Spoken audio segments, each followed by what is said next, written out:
क्या आपको पता है सुप्रीम कोर्ट ने क्या ऐतिहासिक फैसला दे दिया, वो भी आपकी जमीन को लेकर, आपकी संपत्ति को लेकर।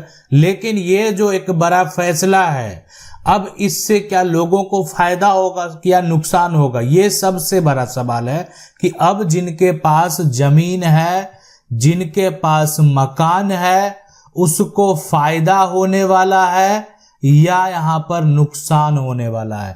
यानी अगर आपके पास कहीं भी कोई भी पिता की संपत्ति है, दादा की संपत्ति है, परदादा की संपत्ति है, या माँ के नाम संपत्ति है, बड़े भाई के नाम संपत्ति है, मान लेते हैं जहां भी कोई प्रॉपर्टी है, इस फैसले को आप जान लीजिए, या आपका जमीन आपके पास नहीं है, आपका जमीन जो है कोई और व्यक्ति के पास है, तो ये जो सुप्रीम कोर्ट का ऐतिहासिक फैसला है वो आपके लिए बेहद ही महत्वपूर्ण है।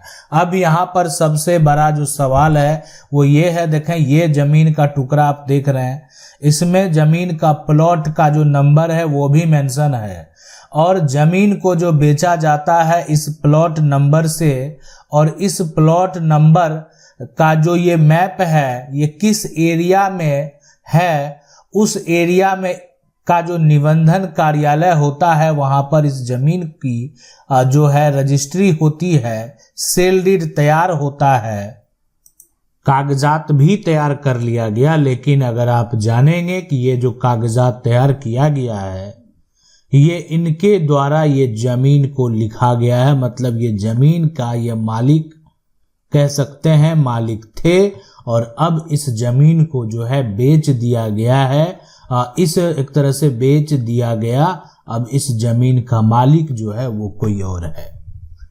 क्या होगा, सबसे बड़ा सवाल है। आखिर अब यहाँ पर जो है क्या हो सकता है, कैसे हो सकता है, क्या करना पड़ेगा। देखिए सबसे बड़ी बात है कि ये जमीन जो है, इस जमीन पर जो है दो भाई का हक है, दो भाई का हक है।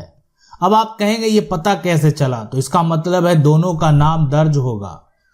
तो इसमें ये जो आप कह सकते हैं कि इसका जमीन का जो रसीद है वो दोनों भाई के नाम से है, भाई के नाम से है। आप ऐसा भी कह सकते हैं जमीन का जो म्यूटेशन है वो दोनों भाई के नाम से हुआ है, जमीन का जो जमाबंदी है वो दोनों भाई के नाम से है। तो ये आप जैसे भी जो भी कहना है वो कह सकते हैं, सबका मतलब एक ही है।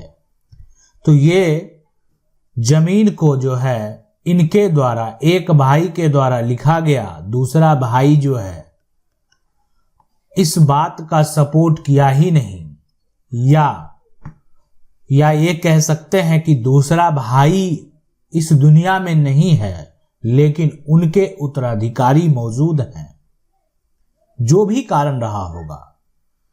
लेकिन आज जो ये आपत्ति का कारण बना है वो एक सबसे बड़ा सवाल है। इस आपत्ति के कारण को अगर आप समझेंगे तो इसमें साफ साफ लिखा हुआ है जमाबंदी संयुक्त नामों से है, अतः सभी रैयतों की वंशावली, सहमति पत्र, जो यहाँ पर दस्तावेज की मूल प्रति जो अतिशीघ्र कार्यालय में प्रस्तुत करें अथवा वाद को अस्वीकृत कर दिया जाएगा या कर दिया जा सकता है।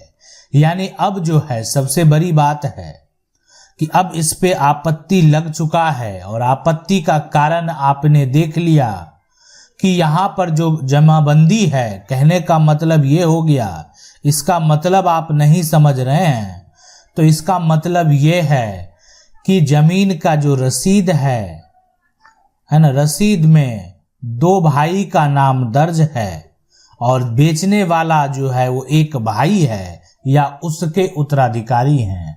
या आप ऐसा कह सकते हैं कि म्यूटेशन जो है वो दो भाई के नाम से हुआ है, विक्रेता एक भाई है। तो अब यहां पर जो है अब इस पर आपत्ति आ चुका है, और आपत्ति आ गया कि इसमें जो है मेरा जो प्रॉपर्टी है उसमें संयुक्त नाम है, और इसमें जो विक्रेता है वो कोई एक है। इसमें क्या होगा, तो अब यहां पर जब आपत्ति एक्सेप्ट हो चुका है तो अब तो इसको वेरीफाई किया जाएगा, सही तरीके से जांच पड़ताल किया जाएगा।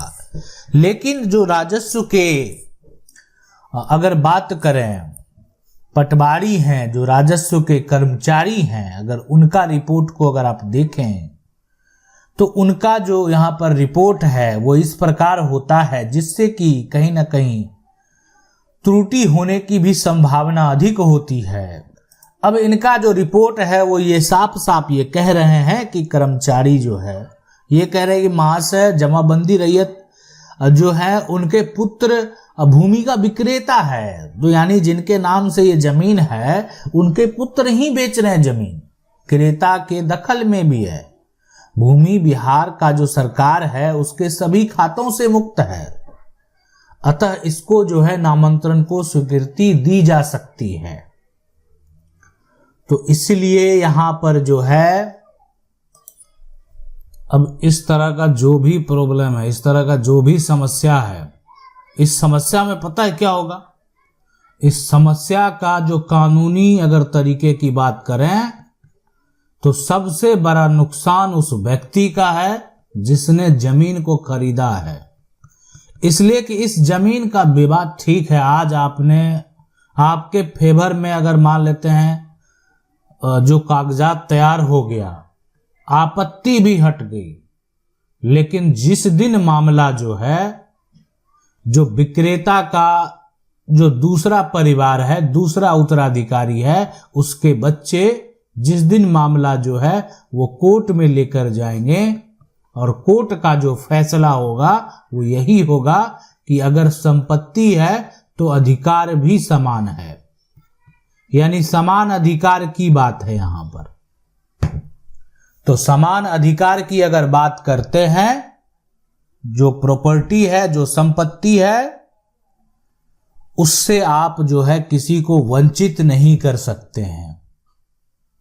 हाल में सुप्रीम कोर्ट ने भी एक फैसला दिया और खास करके उस फैसले की अगर बात करें तो इस बात को लेकर दिया कि कुछ लोगों के पास जो जमीन है वो जमीन किसी का निजी जमीन हो या वो जमीन किसी का जो है सरकारी जमीन हो।